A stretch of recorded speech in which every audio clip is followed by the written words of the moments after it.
Welcome to Paranormal Almanac with your host, Kurt Sandvik.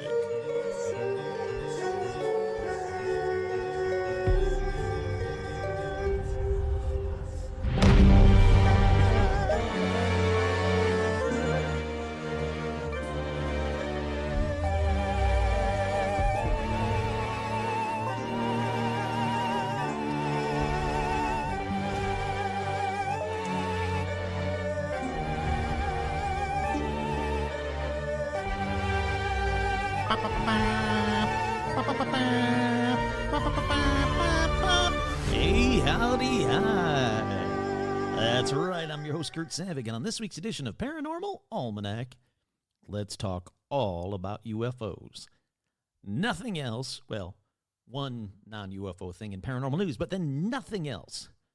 It's an all UFO episode, as I warned you, predicted, whatever you want to say. Warned you about. Hi, Rum, how are you? You want to come up and say hi? Hey, hi, sweetheart. Okay, good girl. Before we get to UFOs, let's do shout-outs. Shout-outs going out real quick to all the patrons. Patrons, I hope you guys are enjoying your daily advent calendar for December. I just thought it'd be something fun for you guys. And if you're not a patron and you don't know what I'm talking about, I'm doing a daily advent calendar for the patrons. And shockingly, I've been able to do it since, well, like the 5th or 6th. But I wanted to do it since the 1st. Life got in the way. But I've been up, once I started, boom, I've kept it up. I've kept it going. And I had plans to keep it going all the way through Christmas. So, Christmas Day. So, there you go. Hope you guys are enjoying those. It's just stupid fun. Something fun for the patrons to, again, thank them for everything. All righty. Shout-outs going out to your local cryptid. It's nice that my local cryptid is finally catching on, because you hear so much about Nessie, but you never hear about the local cryptids. Flory, the naughty innuendo. Jen, Danny Darkcipher from Australia. How's it going? Sarah Jane Oxley, Angie, Lisa Cervantes, Curious Hedgehog, Diana, Mr. J, George Berg, Casey the Pitbull, Debbie, Corey, GC, Tracy, Newt MacGyver on it, B. Melty. I'm glad you're enjoying those advent calendars. Avril, Loch Ness, not a monster. Stacy Schmidt, Leviathan, Stiggy, and hey, buddy. Johnny the Pommy, hey, howdy, hi. JT, Doogie Horror, Mike G, Tracy B, Jeff Lightfoot. Oh, Tracy B, I think, is the one that, I'm pretty sure Tracy B even did a little They Might Be Giants in the advent calendar. I'm pretty sure. Jeff, Richard, Alec, Karen, Duran, Lori. Oh, Karen, I'm glad you got your shirt. I think you're the first international shirt contest winner, and I'm shocked that it made it to you, because, boy, that was a nightmare for on the dashery side. Not on my side. It was great. I was glad I could do it. I was just happy you got it. Duran, Lori, Rebecca, Ann, Stephen Scher, hey, howdy, hi. Jane Ann, Jennifer, Heather G, your friendly neighborhood skinwalker, Zuzus, what's it? Nico, Sharon, the mouse, hey, howdy, hi. Andrew, Mark and Tina, Tortuga, the Alabama White Thing, Andy. Pause here for the next page. Virginia Mailman, Tony the Magician, Vicky, Crow, Isabel, Jen, Amber, Tracy, Sandy, Paige, Couch, Scott, Andrea, Vanessa, If I Was the Devil. You don't get the last one. Elizabeth, Sherry, hey, howdy, hi. Art Muffin, Tim, East Clintwood, Kenneth, Alexandra, Zozo the Demon, Hayden, Cindy, Ashley, Robin, Lauren, Russell, Isabel, Audra, Doreen, Cindy, Jerry, Jeff T, Lawrence, the Lawrence Strawn, Veronica, Autumn, Carolyn, Nanashi, Todd, Jamie, and Elijah Hendrickson, Dan Pitts, Laura Pitts, and the one, the only, the Gamer Fan. That's right. Shout-outs to all of them. 2 special shout-outs going out to Joe Teague and to my boy Stitch. And Joe, buddy, next week, it would have been your birthday. Still miss you, buddy. All righty. Let's get right on into paranormal news. Almost all of it talks about UFOs. So, again, if you don't like UFOs, this might be kind of a rough episode for you. But still, listen. But I want you to listen. Don't turn it off. Don't be like, well, Kurt said it's going to be rough, and turn it off right then. Don't. Turn it back on. Someone convince them to turn it back on, because it's a little something for everybody. Skeptics, sure. Believers, sure. People on the fence, oh, definitely. So let's get right into paranormal news. How about this one?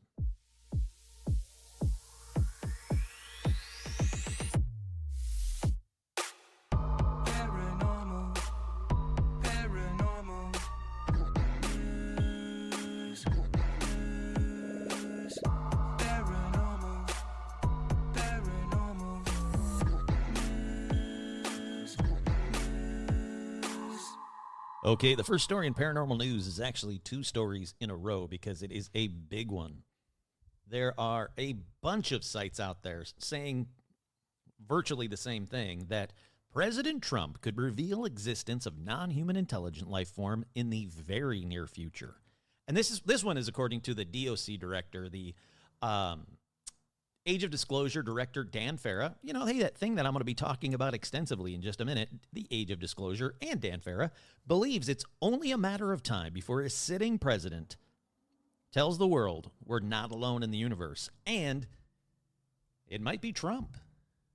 I think it's only a matter of time before the release of this film is followed by a sitting president stepping to the podium and telling the world we're not alone in the universe. It is the most significant moment a leader could possibly have. Through a shocking testimony from 34 government, military, and intelligence community officials, there's a movie called Age of Disclosure that I'm going to tell you all about. Now, this article goes on to say, though Trump has expressed skepticism about UFOs in the past, telling Joe Rogan in 2024 that he's never been a believer, he has also shown an interest in the subject and vowed radical transparency across the government. Do I believe that Trump is going to... Well, I'll get into that later. Not in a political way. I'll just get into that later because I am going to talk about that when the episode really kicks off. So let me skip ahead to the next one. The next article in Paranormal News, Trump UFO disclosure predicted to come in just days after a mysterious insider tip. And this one came out just the other day. The odds of President Trump revealing what he knows about alien life have suddenly skyrocketed, leading experts to believe full public disclosure, is days away. A wagering pool on Polymarket called Trump Declassifies UFO Files in 2025 has mysteriously exploded with activity, rising to over $7 million in bets, shifting the odds from 6% yes on December 6th to a staggering 98% this past Tuesday morning. If you guys don't know what it is, I had to look it up. Polymarket is a online prediction platform where people bet on anything, real-world events, elections, sporting, and yes, UFOs. You got to bet using cryptocurrency, and it seems like it's done in fun, but people are still, it's still betting. You still can win and or lose. So yeah, from 6% to 98%. That's a huge spike. UFO researcher and filmmaker Mark Christopher Lee said that he is convinced that the recent trading in favor of Trump releasing UFO files has been sparked by someone with access to the White House. I think someone on the inside, someone close to Trump, knows this and has been buying, hence the rise. That is the biggest, probably, that I can think of. If, again, not to get political, but this administration, if you follow them, if you buy when they buy or sell when they sell, sure, it's not as immediate and it's not as profitable as they are doing it when they're, selling and buying insider trading style, but it's a valid point. It is a very valid point that why is it skyrocketing? Sure, Age of Disclosure just came out, and it's a huge, huge hit. It really is. It is blowing up all over the internet. But I don't think one documentary that talks about UFOs is enough to take it from 6% to 98%. So sure, maybe it is insider trading to get more money through cryptocurrency. Someone in the White House knew it and word's leaking out. I have no idea. Again, I'll talk more about what I think about Trump releasing it a little bit later in the episode. Let's keep on keeping on here, though. Let's see. Oh, I have another one. The Polymarket bet spikes on talk of Trump releasing UFO files. This one's from today, and it's even higher. It's just basically, more than $233,000 has flowed into the contract at shared prices of about 76 to 77 cents just in the last 3 days alone. So, yeah, it's big. It's happening on Polymarket. Let's see if it happens in real life. Alrighty, up next, paranormal news. Secret government UFO program reveals paranormal events. For 27 months, Las Vegas was UFO Central, a secret program known as AAW-SAP, was created in 2008 with the support from Nevada Senator Harry Reid and became the largest UFO investigation ever undertaken by the U.S. government, as far as we know anyway. Investigators for the program, all who had top secret security levels, encountered things that were far stranger than UFOs, phenomenon such as paranormal, or described as paranormal. So 8 News Now Chief Investigator George Knapp was the only journalist allowed to know about AAWSAP, which stands for Advanced Aerospace Weapon System Applications Program, and spoke to the government scientist who was the program's director. 2008 to 2011, he heard the name Dr. James Lakatsky a few times, mostly in hush whispers. He met him in 2018, and they talked all things paranormal. They went heavily into Skinwalker Ranch, which, if you don't know what Skinwalker Ranch is, I've done an episode about it. It's too deep to go into. He said it started at the DIA, which is the Defense Intelligence Agency, where rocket scientist and intelligence analyst Lakatsky and colleague Jay Stratton both became puzzled and alarmed by reports of UFO intrusions at many of our most sensitive national defense facilities. He goes on to talk about more about this whole thing is all about deep diving, Skinwalker Ranch, all the paranormal experiences that happened there, and the fact that this government agency really dove deep and investigated everything that was happening at Skinwalker Ranch, or Bigelow Ranch as they call it. It's impressive for a government agency to spend that much time on multiple paranormal cases, things that are happening, however you want to word it. It's impressive because, sure, the U.S. government has delved a little bit into the paranormal with, psychics and remote viewing and stuff like that, but not this deep into it. So it's impressive. All righty, up next in paranormal news, I want to talk about billboards that have popped up in L.A. and New York for Steven Spielberg's next movie, saying, "All will be disclosed, June 12th, 2026.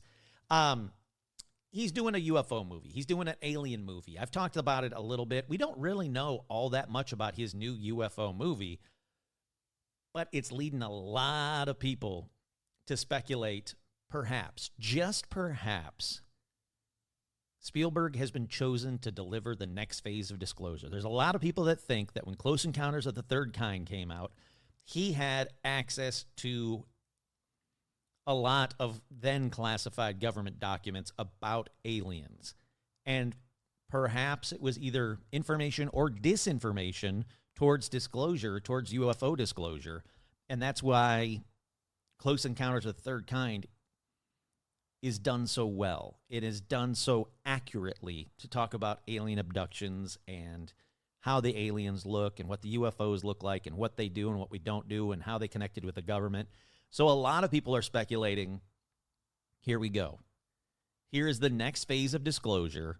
And again, Steven Spielberg has been tapped to soften us a little bit, because there's a big thing about disclosure is that we have been conditioned by Hollywood to just accept the fact that there are UFOs and there are aliens and it's not that big a deal. And back in the day, I could totally see that. In the 40s and the 50s, it would have been the end of the world religious-wise if aliens were, if we were told that aliens existed. But it's a different world now. So what would happen today if we're told that aliens and UFOs exist? Well, I'll be talking about that in just a little bit, so I don't want to skip ahead too high.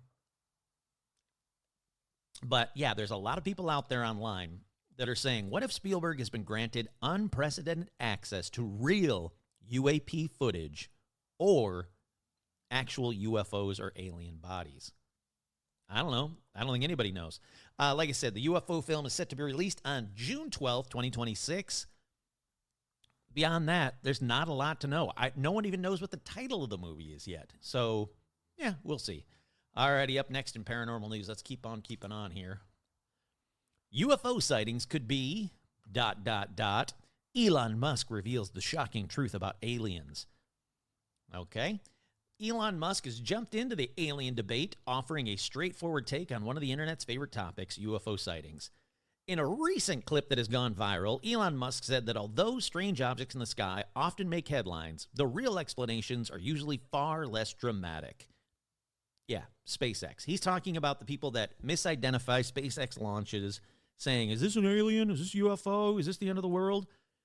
And yes, he's not wrong. Also, his shitty Starlink that are up in the sky, dotting the sky, that UFO reports skyrocketed because of Starlink, because they're so noticeable and intrusive, my opinion, intrusive in the skies, that, yeah, UFOs reports did go up because of Elon Musk.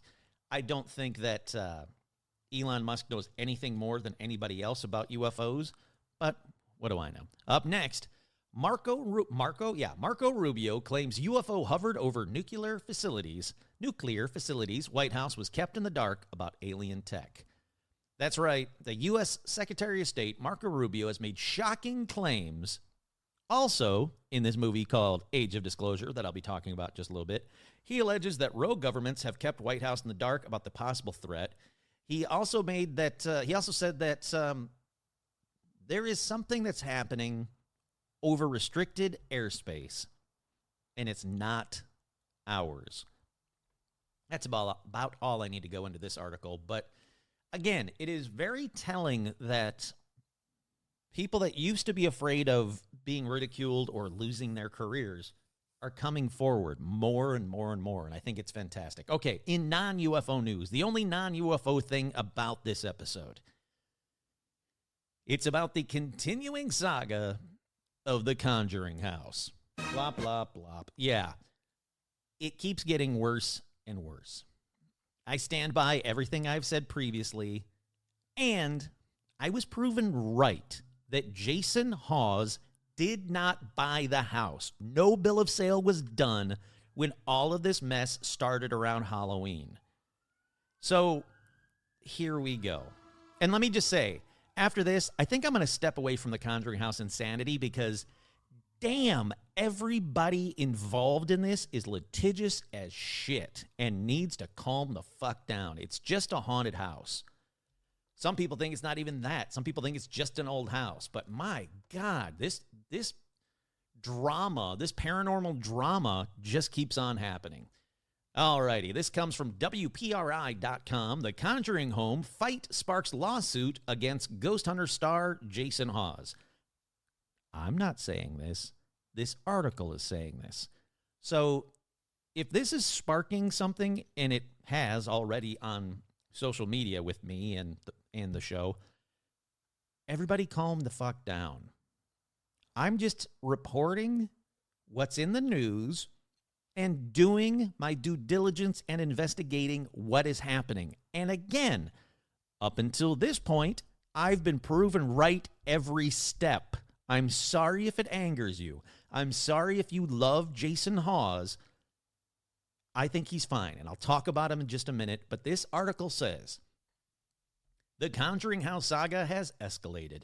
The homeowner's sister has filed a lawsuit against multiple people, including Jason Hawes, alleging her sister, Jacqueline Nunez, wasn't mentally competent when she handed over the rights to sell the famous home for at least $1.3 million.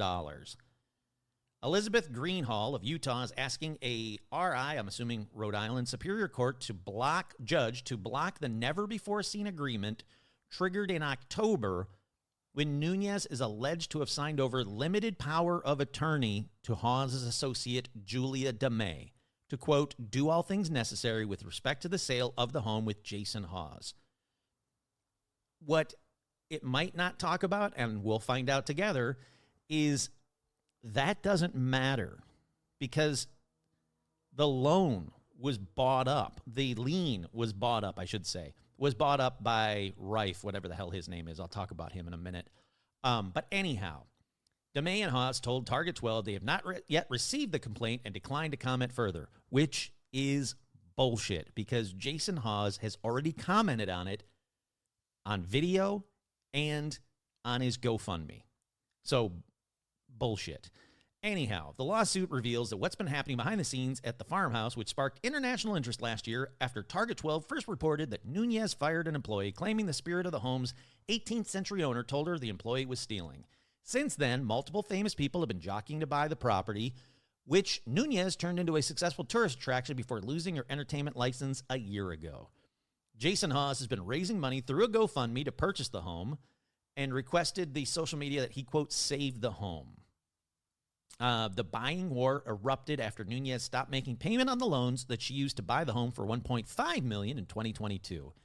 The bank initially put the home up for auction, scheduled for Halloween, but a company controlled by Elton Casey and Mark Reif purchased the underlying note before basically canceling the auction. I've talked about that before. As it stands now, Casey's company owns the debt, and DeMay has entered or will soon enter into agreement to sell the property to Jason Hawes. But Matt Reif have been trying to buy the home separately from Hawes, which comes in the wake of them buying the Warren House in Connecticut and the Annabelle doll. So Jason Hawes has not bought the house. Anybody saying that is wrong. Casey, whose company is named as an interested party in the lawsuit, did not immediately respond to comments. Greenhall alleged Nunez was legally incompetent, not of sound mind, when she signed over the rights to DeMay to sell the home. She accused Hawes of conspiring with DeMay and leading, quote, a concerted effort to acquire the property, despite knowing Nunez was unwell. Nunez told me on multiple occasions that she would never sell the property, especially not to Hawes, Greenhall wrote in the lawsuit, and that Nunez has suffered from various delusions over the past year, which including accusing Greenhall and her husband of having engaged in criminal activity that has absolutely no basis in reality. Okay, there we go. The complaint notes that the owner's troubles have been well documented in news media and states that DeMay is aligned with Hawes and conspired with him to gain ownership of this property. DeMay and Hawes are taking advantage of Nunez's lack of legal capacity for their own personal and financial gains. A request for injunctive relief lists closing attorney Jonathan Lynch and firm Percy Law Group, in addition to Hawes and DeMay, noting mortgage holder Summit and Stone among the interested parties. That's, like I said, there are multiple people trying to buy it. Asked for comment on the suit, Jason Hawes responded, because this is a legal matter, I can only say we are confident in where we stand and how everything has been handled. We continue on our path towards forward. The truth will come to light. The parties appeared in Superior Court on Tuesday, December 9th, and a temporary restraining order was entered for the sale. The case is due back in court on Monday, December 15th. So, do I think things are moving smoothly and calmly, as Jason Hawes states? Oh, God, no. Nor do I believe that anything he has said since the auction was first announced is 100% truthful. And let me pause here to say, I liked Jason Hawes. When Grant faked a lot of the shit on Ghost Hunters, allegedly, I stopped watching it. But I don't think that Jason Hawes has ever faked crap. I think he was caught in the reality show need for content. I think someone higher up was like pushing him for you must find ghosts every week. And that caused Grant to allegedly fake some stuff on there. And it caused me to go, nope, and not watch the show again. I think that people involved with ghost hunters continue to be involved in shady practices, and I don't have faith that this is going to be any different than that. Would I love Jason Hawes to be on this show and talk about my concerns and why he's doing what the court documents allege, not me? Yes, I would love it. I've already reached out to him. I would do a fair and unbiased interview with him. I want to hear what he has to say and then make up my mind. But I would also question him about past controversies and current ones. So I seriously doubt he'll be on this show anytime soon. And I seriously doubt I will ever believe he has only the truest, most, honest intents on purchasing this. It will make whoever buys it money. They could easily flip it to Rife immediately if Rife isn't able to just buy it straight out. But the fact that they bought the lien and are one of the controlling properties in it leads me to believe this sale isn't going to go as smoothly as Jason Hawes hoped it would prior to Halloween. And I don't think that how much ever he's made on GoFundMe, 500 grand or whatever it is, 300 grand, is going to be enough to make up the debt that is needed. Nor do I would be amazed if he's got a couple mil just sitting there that he can invest into a Conjuring house. Yes, there's money to be made in it, either by flipping it or by running it as a haunted attraction. But I don't know how you would make back $2 or $3 million in 10 years. I just don't see it. Besides the fact the place needs a shit ton of work.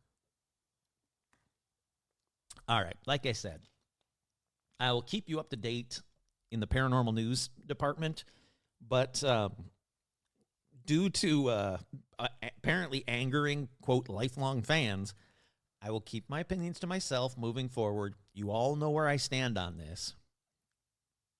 And again, everything I have said has been accurate up until this week. Everything. And I say up until this week because I'm trying to, could I have predicted that all of a sudden a lawsuit would happen? No, not really. I'm shocked that it's still going on. I'm shocked that Jason Hawes is still in it, but sure, whatever. Okay, enough of that. Back to the UFOs. But first, let's take a quick break. Stay where you are. No matter what happens during the break, I will find you.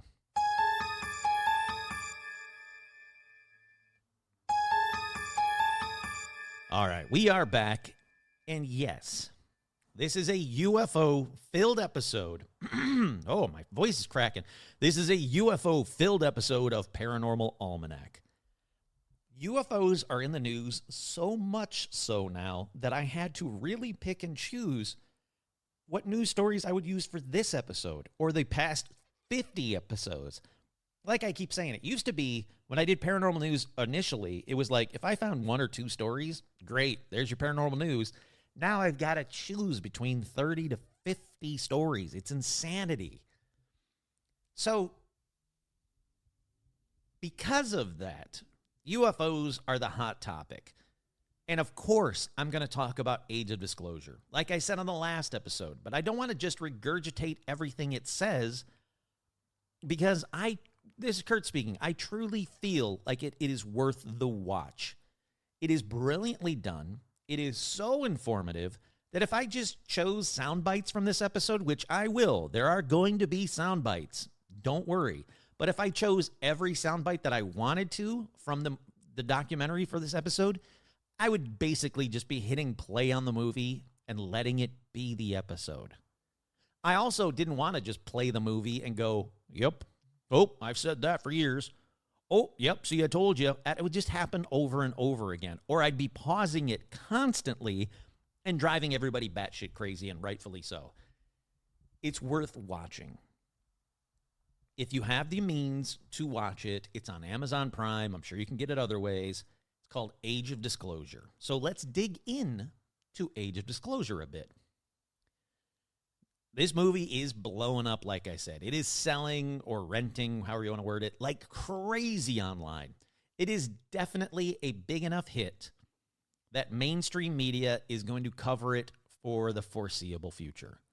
And it might actually pressure some government to finally come forward.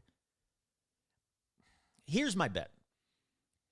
If rumors starts, you wanted me to talk about what I think about will Trump release information? Here's my bet. If rumors start swirling of another country's government about to do a disclosure press release, some like official statement kind of a thing, I bet that is when Trump will step up to disclose it first. He wants to be remembered for something, and he doesn't care what it is, in my opinion. He desperately wants to be remembered for something. He keeps putting his name on everything and has his entire life. But if he can be known for one huge thing that can't be taken away from him, it's It's going to happen, and it could be disclosure. And I really don't care what president does it. I know a lot of you are probably going, oh, Kurt, you hate Trump. That's why you're saying. No, I don't care what president does it. I would just like to be alive when it happens so I can go, see, I told you to everyone I have ever known since I was a little kid interested in UFOs. Again, my niece and nephews all go, yeah, UFOs are real. It's not a big deal.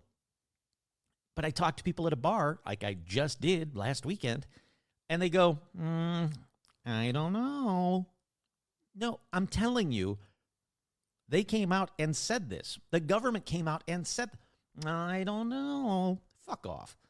Get off that nonsense. You want to be a skeptic? Be a skeptic. But be an open-minded skeptic. That's the thing that I hate about Neil deGrasse Tyson. And I know I've brought this up to you guys before, and a lot of people think it's crazy. But Neil deGrasse Tyson is so digging his feet in that he won't listen to anything, which I think is just as bad as a believer that believes everything, digs their feet in, and won't believe when they're proven wrong about something. You have to be on the middle ground. I can be a skeptical believer. I am a skeptical believer. I go through and debunk stuff on this show again and again and again. But what's left really impresses me. That's the paranormal that I want to talk about. That's the UFOs that I want to talk about. So, in case you don't know, Age of Disclosure is a brand new documentary from Dan Farah, and he gathered pretty much every high-level official with knowledge of UAPs for as far back as he could. He talked to government, military, people from the intelligence community. Like one of the top scientists interviewed has been working on highly classified UFO projects for the CIA for over 30 years. 30 years for the CIA, all about UFOs. That right there should be enough for anybody to go, oh, well then, yeah, UFOs exist. Why are they paying this highly classified top scientist to work for the CIA all about UFOs if they determined immediately, oh, UFOs aren't real? Roswell crash was just Russian mannequins that were in a weather balloon. F that noise. This documentary won't shock you if you listen to this show. It's what I've been saying in paranormal news and episodes since forever. But it's great to have it all in one spot. And I think Dan Farah did it brilliantly. Interviewing the people that have been saying it for years, kind of like a compendium of UFO facts in a documentary form, if you will. I think it's done so well, so cleanly, that it's not trying to, shove it down your throat. It's saying, again, here's people that have been in high positions, classified positions, top secret level positions for decades. Here's them telling you what to say, telling you what they know. It's not Dan telling you what he heard. It's these people saying it to you. And if skeptics actually watch it, I think they might just get something out of it. And in my personal opinion, now that everyone's caught up on what's been said in this version of Age of Disclosure, I personally can't wait to see if there's going to be a sequel, what this next one will uncover, what the new stuff that we hear about, like in every congressional hearing, we've been hearing about these Tic Tacs and these gimbals and these orbs or whatever you want to call them, these little balls of drone UFOs. Sure, we've heard all about that. But every congressional hearing, you hear, well, if you had the clearance, I could tell you about it in a skiff, that kind of, stuff. That's the stuff that I want to hear. It's incredible to me that there is so much more out there that these guys all know about, that are on this documentary, all know about, but legally can't talk about. That, it's technically still top secret. I can't go any further. Supposedly it might include proof of the whistleblowers from the past 8 decades that have died because they tried to tell it all. That's supposedly what they really want to talk about, is all these people that have died being whistleblowers. The next one I think will be even better than this one, and I think this one is fantastic. You know, for those skeptics who might be screaming at me right now going, yeah, I watched it. Where's the evidence? No, you're right. There is no alien walking up to the camera to say, yes, we're real. But when you can get dozens of high-ranking officials from both sides, both Democrats and Republicans, coming forward that have the clearance, that know this top-secret stuff, and they're still giving testimony, that is evidence. And I don't know what evidence would satisfy everyone. If a UFO landed on the lawn of the White House today, half of the people online would scream fake news or it's AI or whatever new nonsense political people like to say now. Guess what? We are now, today, living in a world where anyone can make a picture-perfect fake video and fool most of the people on social media. Or, based on the dumb videos that I watched on TikTok of, I cracked open a UAP. You don't even need AI or to make your stuff look good, and you're still going to get millions of views in a month, and people are fighting in the comments on these dumbest videos that are obviously faked. There's a video right now, like the one I kind of hinted at just now. There's a video on TikTok. It's a guy in his basement, and he's standing in front of what looks to me like a scuba tank that he is, sanded off all the paint and shined it up all shiny. And then he really crudely etched bullshit symbols in the ends of it. And including the Star of David. Not just hieroglyphics, but just stupid shit. Roughly done. Terribly done. And he's talking about how he's going to crack open this UAP. And it cuts to him with a drill. And he starts drilling into the tip of this UAP. And then he stops almost immediately. And he turns the camera up to face the stairs like Blair Witch style in the basement at the end. And he's like, oh, no. Oh, please, no, I'm sorry. And you see a blue light on the stairs that means absolutely fuck all. And then it goes silent. And these people are like, this guy died. Really? Who uploaded the video to TikTok? The alien that just killed him? Who the fuck? What are you talking about? It's not a live video. He uploaded it and edited it, I might add. It is an edited video that has been uploaded to TikTok. Yet people in the comments are arguing with people going, this is 1,000% proof that this shit is real. Look at those etchings. You can't just do that. And other people are like, yeah, I did look at those etchings. They're horribly done. It's not even well done. Oh, like you've ever seen a UFO? How do you know that's not what UFOs really look? Just fighting. Just bickering and fighting. So you don't even need AI. But we did it. We're living in the upside down insanity world where nothing can be trusted or believed by anyone ever again. Todd, Jamie, and Elijah Hendrickson, Todd did a really quick, like 10-second, probably just like a Chat GPT video of me turning into Bigfoot right here in my living room. And yeah, I know I didn't turn into Bigfoot. It's not like he showed me it and I went, oh my God, I turned into Bigfoot. No, he showed it to me and I was like, that's creepy. I don't like that. Apparently it was off of one photo that he took of me sitting in this chair when they were over a couple of times ago. And then I immediately, I turn into Bigfoot. I forget, I ripped my face off or something. And all of a sudden there's a Bigfoot head. But it took him seconds to do, is what I'm saying. And this photo of me instantly turned into a video of me turning into a Bigfoot. We live in a world where nothing can be trusted anymore. So I don't know what proof anybody could have nowadays that would convince the most diehard Neil deGrasse Tyson kind of a skeptic. Look, if hundreds of documentaries, books, Freedom of Information Act releases, videos, pictures, radar data, congressional hearings, pilot testimony, government testimony, deathbed testimony, the literal tons of evidence on UAPs going back 80 plus years didn't convince you, then no. This documentary probably won't either. But I still think you should watch it.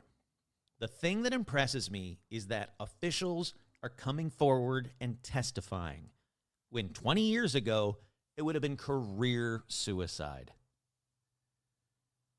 So yeah, skeptics, if you're still listening to this right now, and I can't imagine you really are, but if you are, let me ask you here and now. I'm not going to wait till the end of the episode. What would satisfy you and prove that this information is real? You watched the movie, you watched Age of Disclosure, you gave me that kind of benefit and be like, yeah, I'll throw him a bone. I'll watch the whole thing. And you still say, nah, I don't believe it. What would satisfy you? What would prove to you that this information is real? What is that smoking gun for you? I'm seriously asking.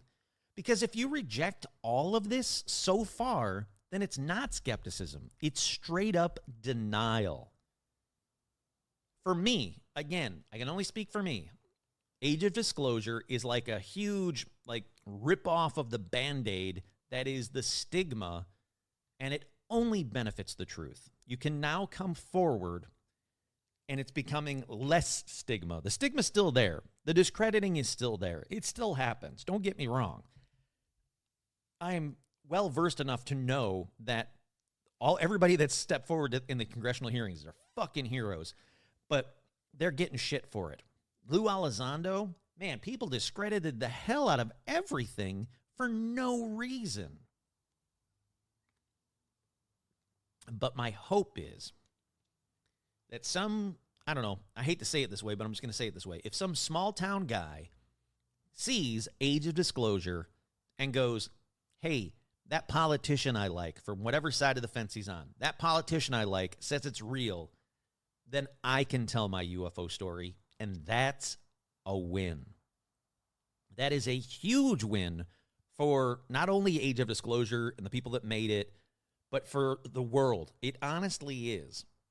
If you remove the stigma, you're going to get more evidence. And when you get more evidence, sure, you're going to get some bad evidence. That's always going to happen.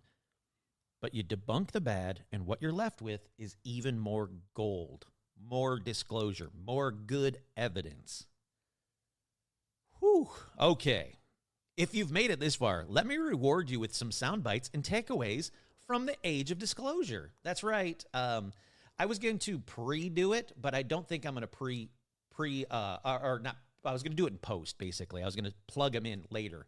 But I want to try and see if I can do it live on here. And I don't know if I can. We're going to find out together. I might have to still do it in post. Let's find out together. American people. That is wrong. And additionally, it breeds mistrust. Okay, hopefully this will be at the right spot. I think it is. I think it is.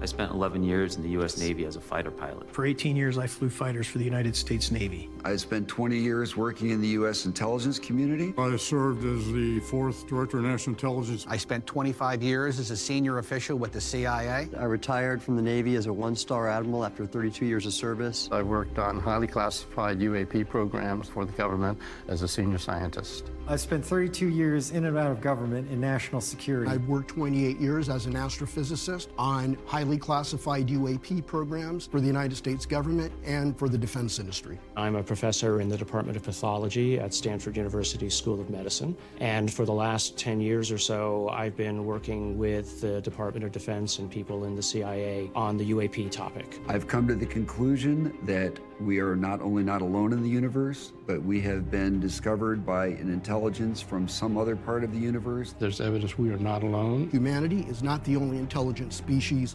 in the universe. We're not alone in the universe. I wouldn't be so arrogant to suggest there are no other forms of life out there. Humanity is not the only intelligence in the universe. UAPs are real, they're here, and they're not human. There are other intelligences that have highly advanced exotic craft interacting with the human population. They are here. This is real. It's happening now. Non-human intelligence exists, it's been interacting with humanity, and it's been doing so on this planet for a long time. We are not the only intelligent life form in the universe. There's something here on the planet with us that is intelligent and more intelligent than us. This is the biggest discovery in human history. that was a whole lot of old white guys saying UFOs are real. And that was all before the opening credit, before the age of disclosure opening credit. I can't give Dan Farah enough credit because that's compelling. That's insanely compelling. Not only that, again, you're not even 3 minutes into the movie and you've got, 30 old white guys telling you it's real, and we're about to tell you why. That's insane. All righty, let me play this for you real quick. Here's another clip. Come on. You can do it. You can play. Hold on, it didn't. Let me start it over.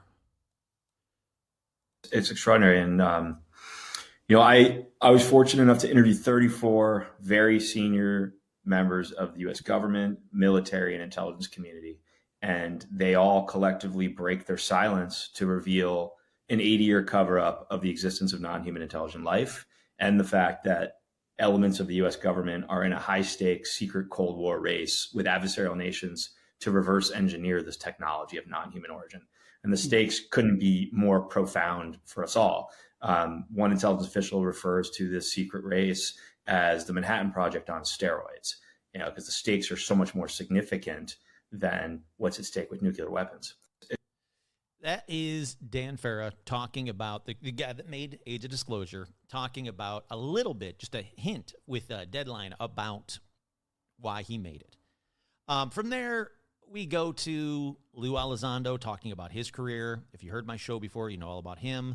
And then there's Jay Stratton. Jay Stratton is one of the main people in this documentary. His experience combined with his testimony, in my opinion, should be enough for anyone.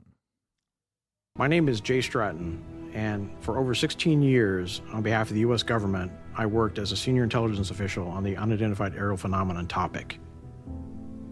I joined the Army at the age of 17 and left for a career in military intelligence with 8 combat deployments, including Iraq and Afghanistan.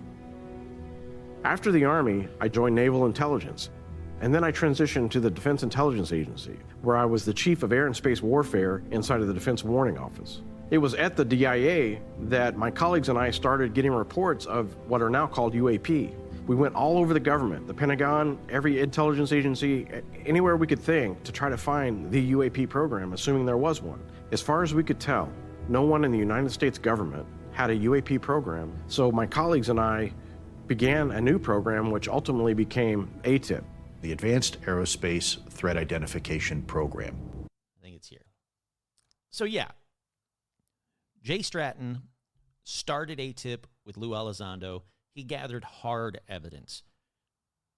You know about the Tic Tacs? You can thank them both.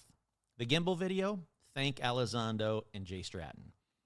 Have you seen videos of weird UAP balls or drones over the ocean? Thank these guys. If you listen to my interview, I think on the 200th episode, maybe 100th episode, with my friend who was aboard the aircraft carrier himself, then you know it takes a lot for someone to come forward. And these two guys, Lou Elizondo and Jay Stratton, came forward and got people to come forward in droves for this documentary. It is really impressive that anybody could get any of these people to step forward and talk about it.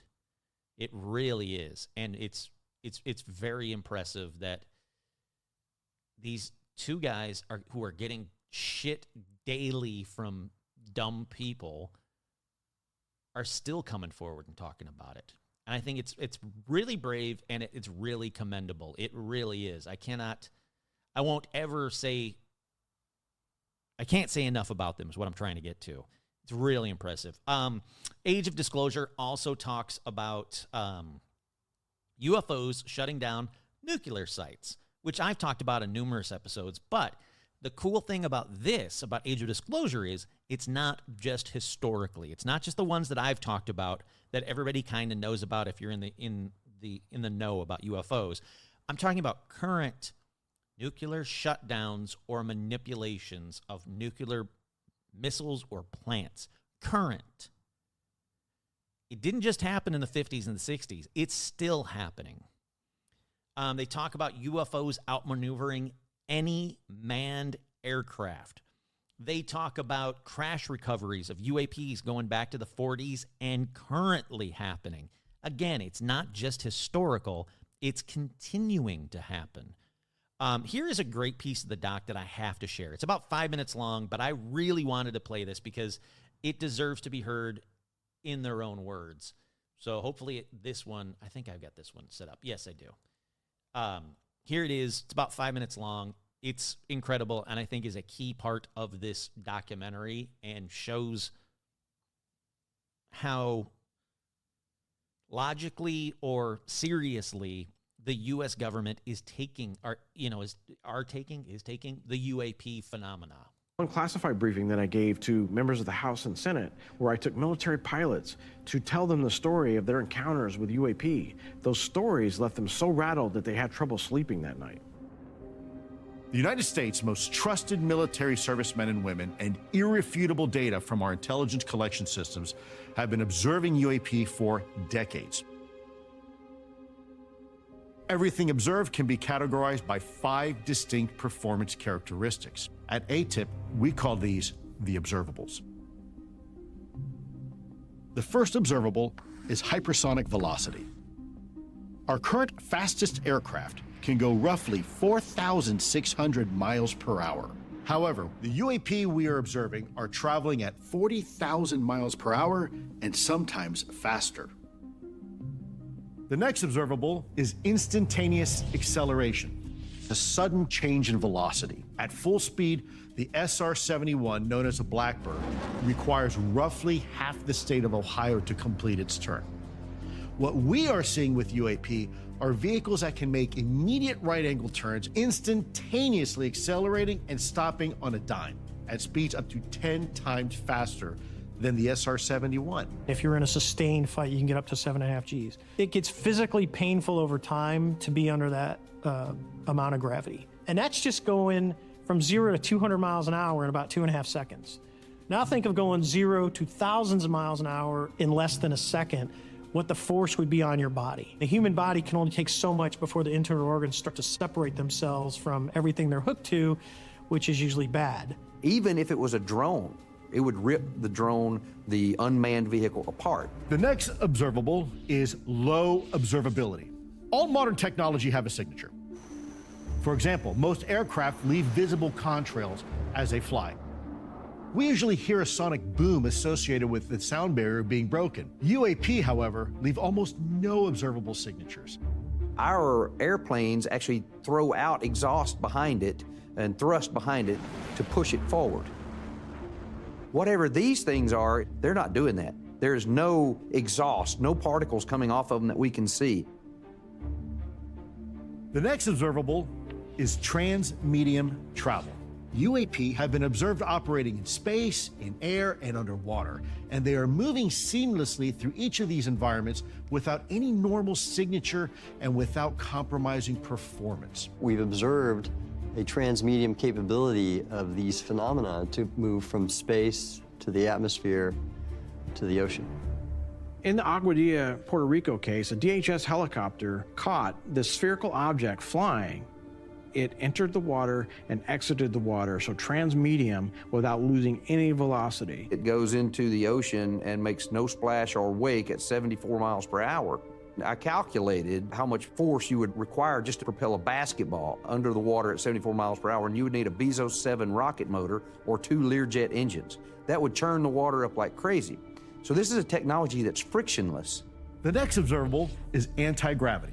UAP seem to be defying the natural effects of Earth's gravity without any obvious means of doing so. No signs of propulsion or lift, meaning no wings, no control surfaces or ability to maneuver. In 2014 to 2015, we were operating off the coast of Virginia Beach, off the eastern seaboard. It was during this time that we upgraded our radar from the APG-73 to the APG-79 radar. And this allowed us to essentially see more objects we weren't expecting to see. And there's a particular case of one of these objects maintaining a complete stationary position inside of 120 knot winds, essentially inside of a hurricane. We're all going against the wind. The wind's 120 knots from the west. So look at that thing. It's rotating. It just seems like they're not affected by the environment the way we are. They were tracking them from above 80,000 feet. So for those that don't know, above 80,000, that's where you start getting into space. So these things were coming down, they would sit for like 3 hours and they would go back up, which to my knowledge, we don't have anything that has the capabilities as far as the energy required to come down, hang out for 3 hours and go up. The observed UAP capability exceeds that of even the most advanced human technologies that are developed in classified black programs. From our exposure, I mean, there's nothing we have that comes close. There's actually a sixth observable, which is not a flight characteristic. That is biological effects. Okay, I'm going to leave it there. Again, you got to watch the whole movie. The biological effects is, the damage done to military personnel, either burnt or hurt by UAPs. But I loved these observables. I had to add that to the show because this shows us what we have and what the UFOs can do. What did he say? Half the state of Ohio to make a turn? That is insane to think about. And this is our most advanced technology, our most advanced, as far as we know, our most advanced aircraft. It then talks about task forces, what was found, what was classified. Let me jump ahead just a little bit to this next part that I wanted to play for you guys. And then I'm just about done, kind of, mostly with clips from the movie. I really want you guys to watch it, but here we go. And he said, you know, Jay, you may wonder why I asked for this briefing. And he said, what are the economic impacts of the president going to the microphone and telling the world we're not alone? I have to think about those kinds of impacts in order to prepare if the president were to make that move. So if the president was to go forward and say, UFOs are real, we have UFOs, we've recovered alien bodies, it's the economic impact, not the religious impact, but the economic impact. The world has moved on. We won't spiral in yet another end of the world religious breakdown, or we might, but most people won't take it seriously. But we could very seriously have an economic breakdown. Money talks and money shuts people up. That is like a huge takeaway as to why the president to this day has not come forward to say UFOs are real, extraterrestrials are real, and they are here. It's no longer religious. It is economic. And any president out there any president we've ever had, the U.S. has ever had. In fact, you know what? Fuck it. Any government official around the world that any country has ever had. Economics talks. And economics also shuts people up. So the bottom line is, if you watch this, and you should, they are real. They exist and have existed for decades.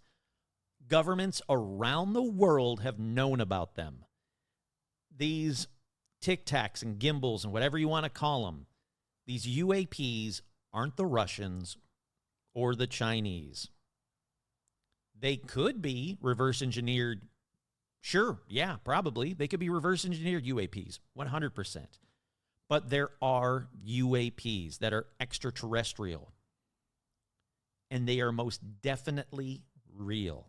We are ants to them. And I'm sure the contact that the U.S. government had with UFOs back in the 50s has continued. And we probably won't ever really know, ever, the true extent of the communications or the deals that governments around the world have had with UAPs or extraterrestrials.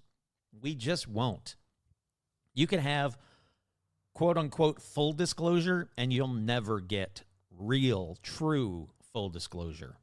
I really think that the people that came forward in this documentary are brave, incredibly brave, to risk their careers and their lives to step foot in the UFO community. My little toe that I've dipped into the UFO community, my little corner of the internet that is Paranormal Almanac, has shown me There are a lot of cool, good people that are interested in this topic. It has also shown me there are a lot of, still to this day, religious people and just insane crackpots that you don't want to put yourself out there in front of. It is still a dangerous tightrope to walk, if you will. I am barely anybody in the UFO community. In fact, I'm nobody. If I was to walk up to Lou Elizondo today, he'd be like, nope, never heard of you, but, nice to meet you kind of a thing. People don't know me when I go out and about, for the most part. But just my little bit of, again, of podcasting, the Paranormal Almanac, I don't toot my own horn often, has millions of listens. Millions, which is insane to me. But what I'm trying to get at is it's still dangerous to get involved in this. There are still the crazies out there, both on the religious side and just the crazy side, that for these people to come forward in this documentary and have real jobs, adult jobs, official careers in the government, and they risk that to talk about UFOs when they don't have to, fucking bravo. Well done. Good on you. Thank you all. My hope is that if officials from other countries were to step up and do the same, it would 100% push disclosure so much quicker. But until then, it's going to take documentaries and like this one and hearings and leaked documents that are coming forward, finally. It's going to take them to do the work. And it really is still heavy lifting. For 2025, we are still in the Stone Age when it comes to what we should know about UAPs, UFOs, extraterrestrials. Like I said, it's changing, thankfully. Younger generations just go, yeah, aliens exist. So what? The world still sucks. I still can't get a good job, and I have to pay student loans for the rest of my life. It's just a known fact. But I think this movie is smart. I think it's done very well. Like I said, I can't compliment it enough. It also talks about oceans and how the UAPs might be coming from the oceans. I'm talking underwater bases. Here is a 10-minute news segment about this documentary that I think was done very well, and I think is kind of important to listen to. So hopefully you're not getting tired of me playing clips. It's not of the actual documentary itself, because, again, I want you to go see it. But I think this is done really well. If you've been watching the show for some time, you'll know how just extensively we cover all things UFO, or UAP as the government now calls it. This is show News was Nation. the first to interview whistleblower David Grush, and he was a former Air Force officer who came forward to claim that the government had secretly recovered alien technology. That was 2 years ago. And now what was then crazy has become something of a unifying topic for lawmakers from both sides of the aisle, to the point where a brand new documentary is being released today about all things UAP, and it's all featuring officials from the very highest levels of the U.S. government. The documentary is called The Age of Disclosure, and it tells the story of an 80-year global cover-up concealing the existence of intelligent alien life and technology. Tonight, we bring you an exclusive clip. We learned that the U.S. government was involved in a long-running secret war with other nations to collect and reverse engineer vehicles not made by humans. Some people claim it would cost them their lives if they spoke out about these things. The first country that cracks the code on this technology will be the leader for years to come. This is similar to the Manhattan Project. This is the atomic weapon on steroids. If Xi Jinping had access to this, if Putin had access, you think for a second that they wouldn't consider using it to achieve their ends of domination? Sometimes strategic surprises that change the course of human history.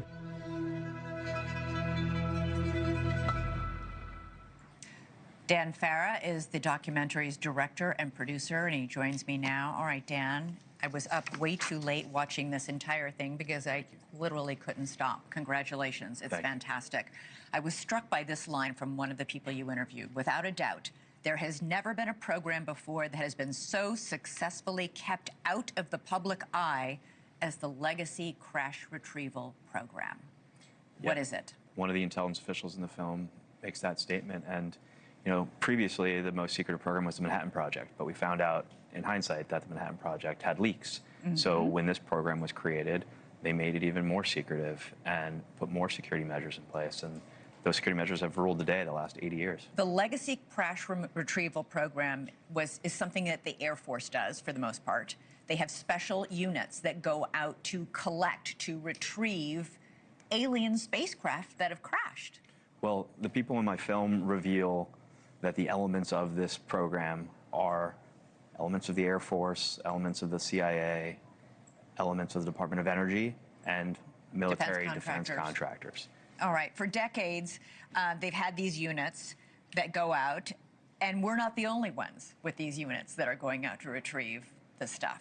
Yeah. Russia and China are too. That's the other amazing thing that you reveal in the film, which is that we're in a secret arms race. Yeah, it's arguably the most shocking of the reveals that there is this high-stakes secret Cold War race to reverse engineer technology of non-human origin that the United States is involved in with adversarial nations like China and Russia. We think China and Russia both have retrieved alien spacecraft as well. That's what the officials in my film go on the record stating. They go.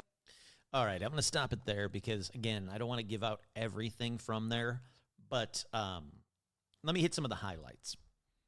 Again, U.S. intelligence officials say they believe Russia recovered an alien spacecraft 36 years ago. As you just heard, there is like a space race to recover these downed extraterrestrial craft. He talks about the Manhattan Project in that clip. In case you don't know it, the Manhattan Project was a top-secret World War II government program in which the United States rushed to develop the nuclear bomb before Nazi Germany. There are a lot of people that think that the Philadelphia experiment and the Manhattan Project also included UFO or alien technology or secret technology or reverse engineering technology or Tesla technology. There's a lot that goes into these non-human technology that connects with the Philadelphia experiment and the Manhattan Project. But like he was saying, the Manhattan Project was the best kept secret, but it was still leaked. So they said, how do we keep this UFO program secret? And they said it's easy if you compartmentalize. Compartmentalizing programs so that the workers on the project didn't know what other compartments were doing or what they were even working on. Also, isolating the project. Programs were isolated in remote locations like New Mexico and Tennessee, censoring the project, keeping the press out. And, even still, leaks get out. Bob Lazar, perfect example of leaks getting out. David Grush, leaks do get out. Multiple leaks do happen. But when they do, you have to listen to them. You have to take that step of that leap of faith, not even a leap of faith, that step of faith that what they're saying is true, and let the evidence follow it. Let the evidence follow their statements. And I think that's what, again, he did so very well in this film. He says, I think there's only a matter of time before the release of the film is followed by a sitting president stepping to the podium saying we're not alone in the universe. It's the most significant moment a leader could possibly have. I know this is the third time I've talked about it, but he's right. It really is. Jay Stratton, again, the former Defense Intelligence Agency official, director of the UAP task force, says, I have seen with my own eyes non-human craft and non-human beings. That's huge. That one sentence alone should have been an entire documentary. The documentary talks about transmedium crafts, again, the ones that can go space, air, water. They've been around since the 1940s. Since the 1940s, that arm race between China, Russia, and the U.S. to find crash UAPs that is still happening to this day. It talks about aviation safety being in jeopardy, like just you and I flying around, being in jeopardy, because if the FAA doesn't track UAPs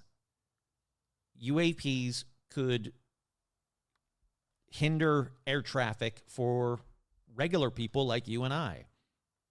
It talks about UAPs the size of football fields that can travel over 30,000 miles per hour. And you might be saying, Oh, yeah, there's a blimp that was just talked about this week that is the size of a football field. Or the Phoenix Lights was the size of a football field. No. UAP is the size of a football field that can travel over 30,000 miles per hour. And these are just some of the types of UAPs. Some going 40,000 miles, some faster, some going from 0 to 1,000 miles per hour in less than a second. It talks about recovered bodies and not just Roswell.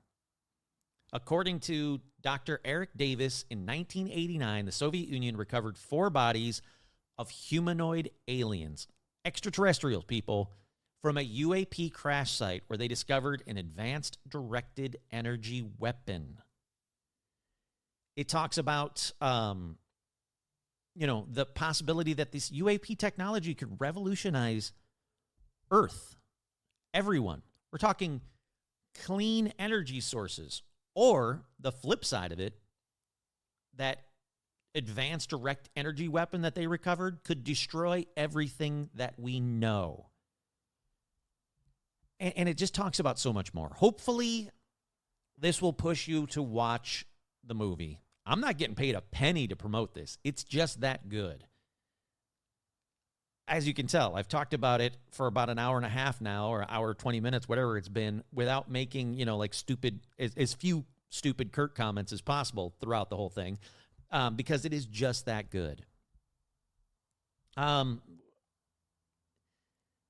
If you have the ability to watch it, I highly recommend you find it and watch it, whether it be on Amazon Prime or however you get your content, legally or illegally. I'm not going to stop you. I'm not your mom. Take the time out to watch it. I don't know how long. How long is it? Let's see. Like an hour and 20 minutes or so. It's worth your time. Do yourself a favor, watch it, and let me know what you think, honestly. Let me know if you watched it and if it changed your mind about UFOs, especially if you were skeptical about them before watching it. Did this change anything? I want to know, honestly. Once again, I'm your host, Kurt Savik. This has been another edition of Paranormal Almanac, all UFOs. Thank you so much. Coming up soon, holiday stuff. Yeah.